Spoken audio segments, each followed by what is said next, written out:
Hello everyone, welcome back to the Painted Mountain Corn Patch. It's now the middle of August and our corn has endured many heat waves as well as drought conditions. However, it hasn't suffered as much as it could have in the drought because I've been diligently watering it as well as the rest of the vegetable garden on a nearly daily basis this summer. Has my loving care of the Painted Mountain corn paid off? I should say so. At this stage in its development, the plants are starting to show a lot of wear and tear. Although some leaves like this one look pretty healthy, a lot of the leaves are starting to become discolored. See how they're kind of turning this they have this dried out texture and they're getting these colorful streaks. These colorful streaks are probably due to the breakdown of chlorophyll, revealing all of the pigments underlying it. This is part of the corn going through their natural life cycle. As big and impressive as they are, flint corn and other types of corn are merely annual plants. They are not perennials, and nor do they have the potential to become perennial in ideal conditions, unlike some of our other plants, such as tomatoes. So as you can see, the tassels are all completely dried out and bereft of pollen. And most of our big ears of corn, this one has some little ladybugs making it a home, have these completely dried out corn silk tufts at the end. This indicates that they can no longer be pollinated.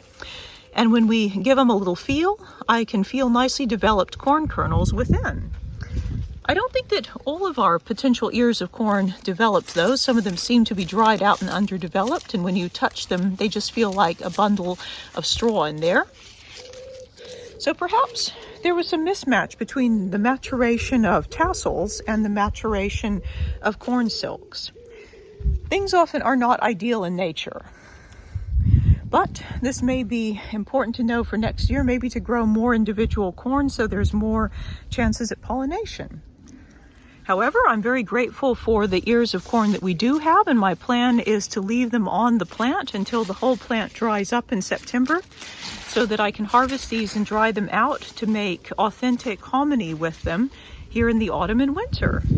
Thank you for joining me on this Painted Mountain Corn update. Hello everybody, we are now in September. The corn plants have officially died off, as you can see. They're mostly just brown here with only a few traces of green chlorophyll in their leaves. So they've really gone through their life cycle. That means that now is the time to harvest the ears of corn. So we want to find ears of corn. I'm going to go ahead and just harvest all of them, even if some of them seem underdeveloped, because I don't know how many kernels are really in here. But you should go for ones that feel filled out. And then all you've got to do is just simply snap them off at the base. So there you go. You just snap the corn ear off at the base and you have your ear of corn.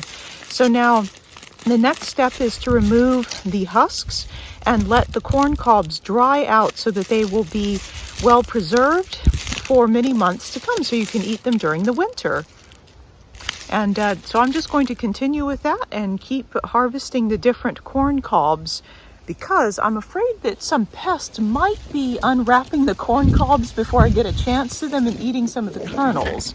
So that's a little bit disturbing. It's also a good idea to harvest your corn cobs, especially in cooler, wetter climates like the UK, before we start to have a period of wet and windy weather, which is what we're heading into right now. I'm glad about that because it means the drought is over, but it also means that the corn could go moldy or be more at risk from pests. So I'm going to go ahead and harvest the rest of these corn cobs and show you what they look like when they're unwrapped.